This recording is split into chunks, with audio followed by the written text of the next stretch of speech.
सास की जादुई शक्ति। कौशल्या ने एक रात सपना देखा। कौशल्या राजपूत, तुमने किए हैं जीवन में अच्छे अच्छे कर्म, इसलिए अब से जब तुम चाहो गायब हो सकती हो, जिसके लिए तुमको सिर्फ चुटकी बजानी होगी और चुटकी बजाते ही तुम गायब। बस एक बात का ध्यान रखना, जहाँ तुमने कोई गलत काम किया तुमसे ये शक्ति वापस ले ली जाएगी। कौशल्या की नींद टूट जाती है। ये कैसा सपना था, गायब हो जाऊंगी मतलब? हे भगवान, कंबल ओढ़ के सो जाती हूँ, सपना कंबल के अंदर नहीं घुस पाएगा। कौशल्या डर के मारे कंबल ओढ़ के सो जाती है। सुबह कौशल्या मंदिर जाने लगती है। अरे बहू, जल्दी चल, भिखारियों को खाना भी तो खिलाना है। हाँ माँ जी, अभी आई। आज तो खीर और पूरी बने हैं, सब खुश हो जाएंगे। दोनों सास बहू कार से खाने का सामान लेकर मंदिर पहुँचते हैं और भगवान की आराधना के बाद मंदिर के बाहर बैठे भिखारियों को खाना खिलाने लगते हैं। दीदी, आप हर हफ्ते आते हो, इतना सारा करते हो हम लोगों के लिए। मैं आपके लिए रोज अलग से दुआ मांगता हूँ। ये तो फर्ज है हमारा। दीदी, थोड़ी पैसों की मदद हो जाती तो अच्छा होता। बड़े चौराहे पे मेरी बीवी भीख मांगती है, उसका इलाज करवाना है, 100-200 रुपए लग जाएंगे। कौशल्या उसी वक्त भिखारी को 500 का नोट दे देती है और दोनों सास बहू वहाँ से लौटने लगती हैं। तभी कौशल्या को कोई शंका होती है। अब बहू रुक, तो मैं अभी आई।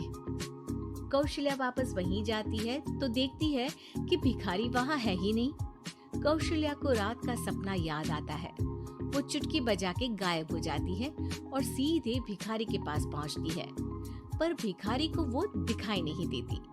कौशल्या देखती है कि भिखारी उन पैसों से शराब खरीद रहा है और कौशल्या उसे वहीं एक चाटा मारती है। अरे कौन है बे? एक और चाटा पड़ता है। अरे कौन है? कौन है? हिम्मत है तो सामने आओ। भिखारी को झूठ बोलने पर तड़ातड़ चांटे पड़ते हैं। वो वहाँ से भाग खड़ा होता है। कौशल्या चुटकी बजा के वापस बहू के पास आ जाती है और मन ही मन सोचती है, ऐसे तो मैं कितने गलत काम रोक सकती हूँ, कितनी ताकतवर हूँ मैं, किसी को पता भी नहीं चलेगा। सासू माँ, आप क्या सोच रही हो? अब कुछ नहीं, कुछ भी तो नहीं। ठीक है, मुझे ना थोड़े पैसों की जरूरत थी। मेरे कजिन भाई है ना, उनकी तबीयत थोड़ी इधर उधर हो रही है। वो तो खुद से नहीं कहेंगे कि पैसे दे दो, पर बहन होने के नाते मेरा तो फर्ज बनता है ना कि भाई की मदद करूं। अरे हाँ, ले जाना पैसे। पैसे इसीलिए तो कमाते हैं कि जरूरत में काम आ सके। घर पहुंच के कौशल्या अपनी बहू को 10,000 रुपए दे देती है। कब जाएगी तुम मायके? कल शाम की ट्रेन है।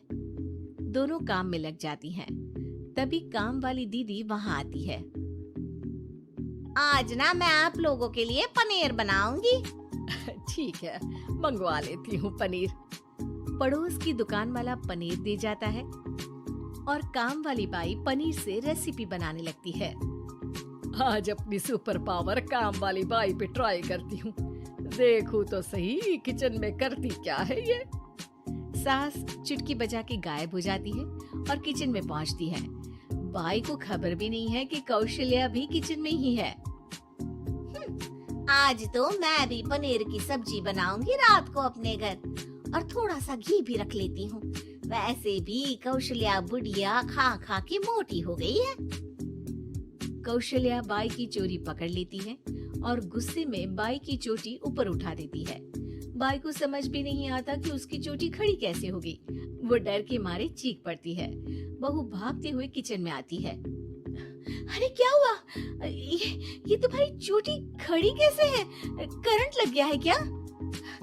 पता नहीं, शायद किचन में ना भूत है। बाई वहाँ से भाग खड़ी होती है और कौशल्या चुटकी बजा के अपने कमरे में टीवी देखने लगती है। बहू वहाँ जाती है। माँ जी, किचन में ना भूत है, बाई भाग गई। अरे भागने देना, भूत का तो पता नहीं, किचन में चोर जरूर था और वो थी अपनी काम वाली। अच्छा हुआ चली गई। बहू को कुछ समझ नहीं आया। उसने किचन में जो देखा उसके सदमे में जो थी वो अभी तक। अगले दिन बहू अपने मायके के लिए निकल जाती है। कहीं भिखारी और काम वाली की तरह बहू भी तो मुझे धोखा नहीं दे रही। अरे कहीं वो पैसे ले जाके शॉपिंग तो नहीं करने वाली ना। अभी पता लगाती हूँ मुझसे कुछ छिपा है भला। जैसे भगवान सब देख रहा है वैसे ही मैं भी सब देख रही हूँ। सास को अपनी शक्ति पर घमंड आ गया था। वो अब अच्छे काम करने की जगह अपनी शक्ति का इस्तेमाल खुद का शक मिटाने के लिए कर रही थी। वो चुटकी बजाते ही बहू के मायके चली जाती है। भैया, आपने बताया क्यों नहीं कि इतनी तबीयत खराब है? अरे तेरी सास बूढ़ी हो गई है, इतना भला काम करती है, उनकी मदद कौन करता है? यहाँ तो और भी लोग हैं ना। भैया मेरे पास कुछ पैसे हैं, आप दूसरे डॉक्टर को दिखा दीजिए ना। अरे मुझे लगता है कि मेरा टाइम आ गया है, मुझे जाना होगा। कमरे में भाई की आत्मा को लेने यमदूत आ चुके थे। कौशल्या भले ही किसी को नहीं दिख रही थी, पर यमदूत ने उसे देख लिया। यही आत्मा है शायद, परछाई दिख रही है, पहले ही तैयार खड़ी है। अरे आप कौन हो? यमराज का नाम सुना है? हैं? आप यमराज हो क्या?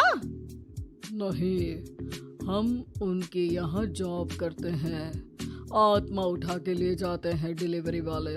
चलो अब तुम्हारा टाइम पूरा हो गया। अरे आप शायद ना वो बिस्तर पर पड़े आदमी की आत्मा को लेने आए हो। मैं तो बस यहाँ देखने आई थी कि मेरी बहू कहीं मुझसे पैसे लेकर शॉपिंग करने तो नहीं चली गई ना। मतलब तुम्हारे पास शक्ति है गायब होने वाली? हाँ, तुम ऐसे तुच्छ काम में उपयोग कर रही हो ऐसी दिव्य शक्ति का। अब तो तुमको ही लेके जाऊंगा। अरे नहीं नहीं, कल मुझे किटी पार्टी में भी तो जाना है। अब नरक में ही करना किटी पार्टी। नहीं नहीं नहीं। 3 बार नहीं क्यों बोल रही हो? टीवी सीरियल चल रहा है क्या एकता कपूर का? अरे प्लीज मुझे जाने दो। आप तो उस बीमार आदमी की आत्मा को लेने आए थे ना। गलत डिलीवरी करोगे तो यमराज डांटेगा ना। बात तो सही कर रही हो, पर हमको उस पे दया आ गई। अभी उसकी उम्र ही क्या है, पर कुछ तो लेके जाना पड़ेगा ना। एक काम करो, अपनी शक्ति दे दो, गायब होने वाली है। अरे क्यों?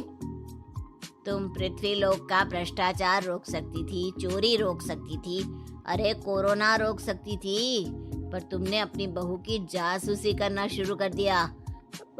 अरे लेकिन किंतु परंतु।